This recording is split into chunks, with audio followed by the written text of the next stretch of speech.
గూటాలు వేసేదాని వల్ల ప్రయోజనం ఏమో తెలుసా అండి?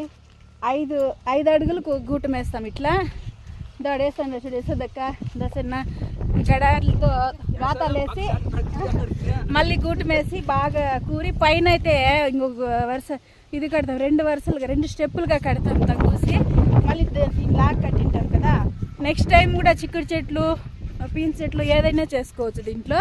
అందుకోసం వాన వచ్చినా టమోటాకాయలు కింద పడి పాసిపోతాయి కదా, పడకుండా ఉంటాయి. ఇదైతే మంచిది, ఇంకో పంటకు కూడా ఉంటుంది, పేపర్ ఉంటుంది అదన్నమాట.